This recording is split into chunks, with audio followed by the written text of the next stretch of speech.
Assalamualaikum warahmatullahi wabarakatuh. Perkenalkan, nama saya Dava Rahman Rahmat dari kelas TTA 2023 dengan NIM 0730023012, Fakultas Teknologi Kebumian dan Energi, Program Studi Sarjana Teknik Pertambangan. Presentasi saya di sini bertujuan untuk menuntaskan ujian tengah semester dalam mata kuliah peralatan tambang dengan dosen pengampu mata kuliah Bapak Dr. Insinyur Mas Agus A. Azizi, STMT IPM.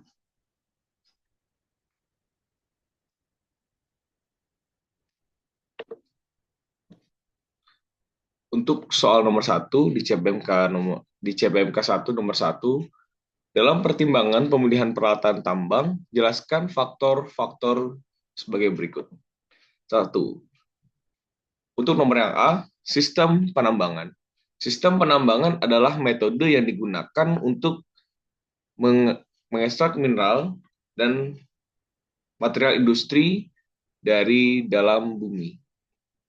Beberapa jenis penambangan diantaranya adalah yang salah satunya adalah tambang terbuka. Kegiatan penambangan dilakukan di atas atau dengan membuka permukaan bumi sehingga pekerjaan berhubungan langsung dengan udara luar. Yang kedua adalah tambang bawah tanah. Tambang bawah tanah proses penambangan dilakukan dengan pengembangan terowongan dan jalan masuk dari permukaan ke dalam endapan atau lapisan yang berada di dalam perut bumi. Selanjutnya adalah tambang bawah air. Metode penambangan untuk mengekstrak mineral dari dalam air, biasanya berada di dalam atau di bawah laut. Yang B, satuan operasi penambangan.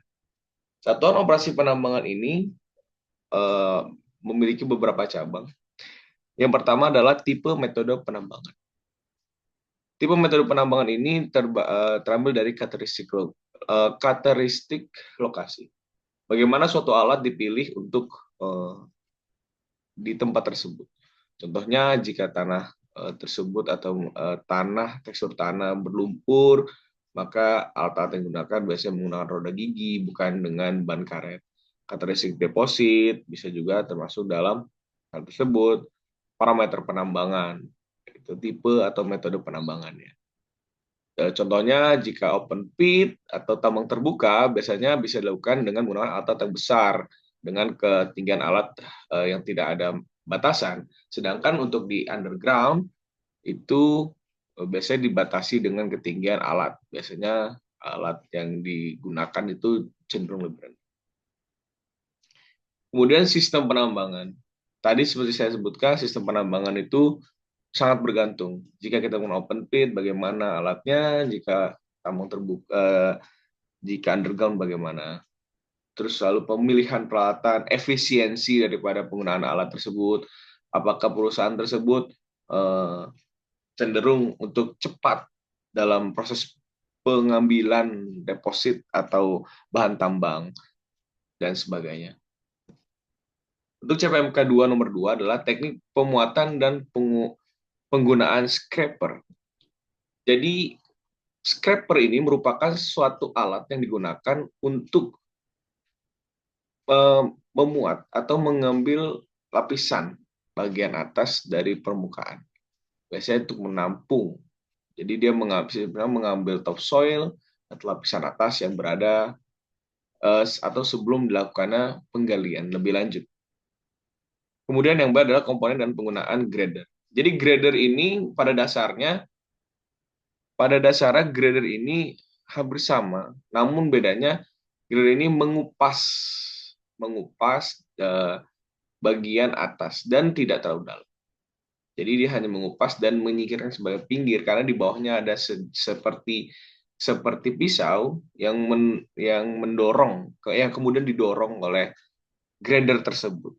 Biasanya digunakan salah satunya adalah untuk jika tanah atau lapisan bagian atas tersebut sangat berlumpur, biasanya bisa dikeruk atau dihilangkan yang bagian lumpur tersebut menggunakan grader.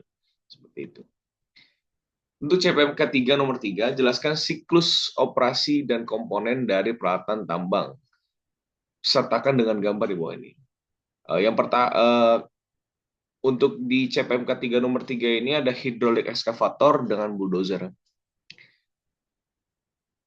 Untuk bulldozer, komponennya sesuai dengan gambar saya sebutkan. Nomor 1 ada cutting cutting egg cutting cutting edge, itu fungsinya adalah untuk pisaunya sebagai mata pisau pendorong.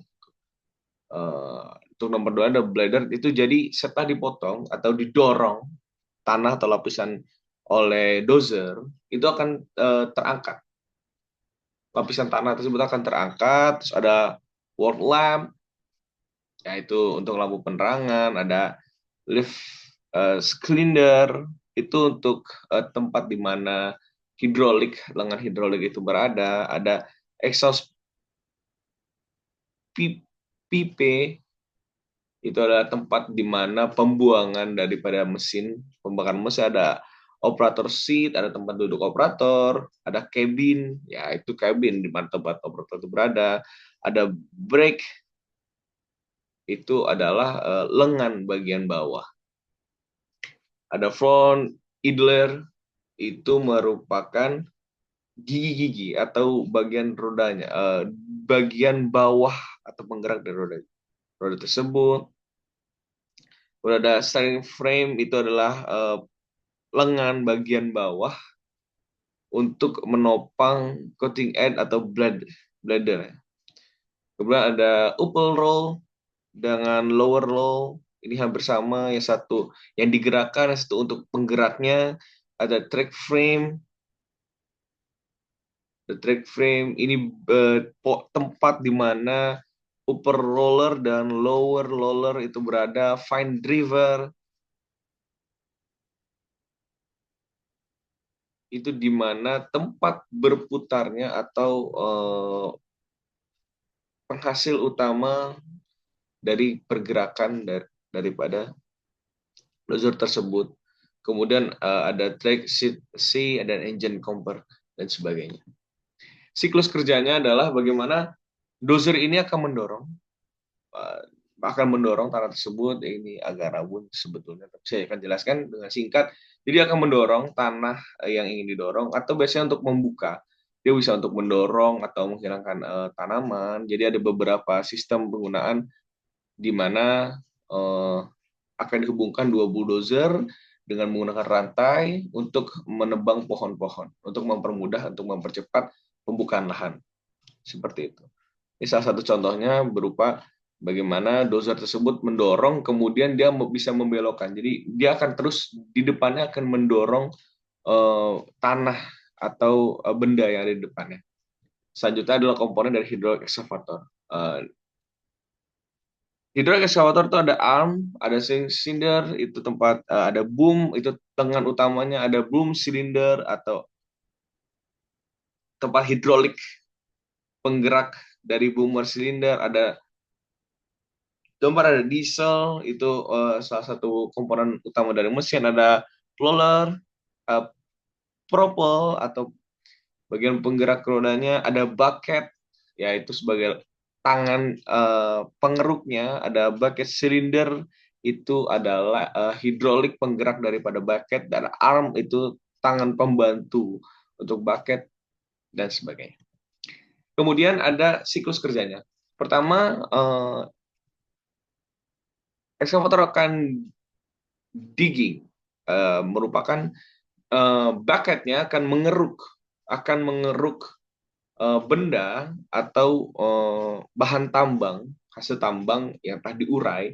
Kemudian ekskavatornya akan swing atau memutar posisinya di mana dari tempat barang tambang tersebut untuk dipindahkan ke dalam dump truck. Kemudian loading merupakan teknik penumpahan barang yang diangkut oleh ekskavator. Kemudian swing atau swing kosong. Swing isi dan swing kosong. Jadi yang sebelumnya ada swing isi, yang berikut ada swing kosong. kembali kepada proses digging lagi. Yang untuk CPMK 3 nomor 4, jelaskan siklus operasi sistem penggerak peralatan tambang serta dengankan gambar di bawah ini. Ada front end loader dan dump truck. Untuk siklus dump truck ini sangat singkat sebetulnya.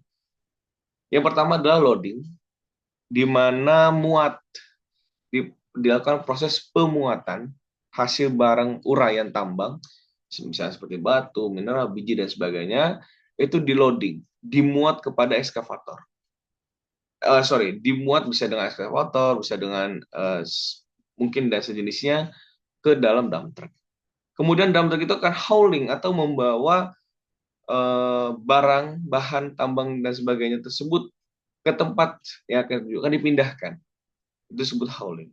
Kemudian setelah sampai, biasanya untuk tempat crusher dan sebagainya atau pengolahan, dilakukan dumping, di mana bucket atau bak di bagian belakang dump truck tersebut akan diangkat. Kemudian selanjutnya ada routering, itu kembali lagi kepada proses plotting, kemudian loading, hauling, dumping, dan seterusnya. Ini disebut dengan siklus daripada dump truck. Sistem penggerak dump truck. Sebetulnya dump truck ini seperti pada mobil berat pada umumnya, memiliki mesin. Dump truck biasanya menggunakan mesin diesel yang kuat karena salah satunya keuntungan diesel itu memiliki tenaga yang kuat untuk diperlukan untuk bisa membawa beban yang sangat berat.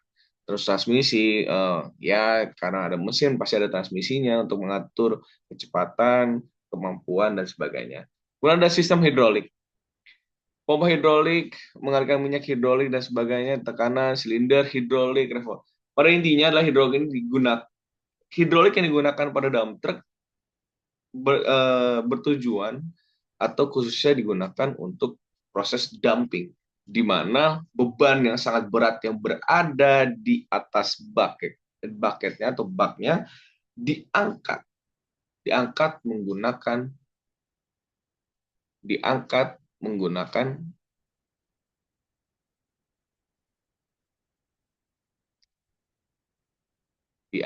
menggunakan hidrolik. Kemudian ada crushing person, ada rangka, ada sistem suspensi. Jadi karena mereka pada dasar dump truck ini bergerak dari satu tempat ke tempat lain, maka dia harus memiliki suspensi yang sangat baik. Karena bisa saja kalau suspensinya buruk, bisa jadi ada patah dan sebagainya. Karena kembali lagi pada beban yang berat. Kemudian sistem kontrol. Kemudian sistem penggerak dump truck melalui tuas kontrol yang mengoperasikan sistem hidrolik untuk menguatkan dan menurunkan bak.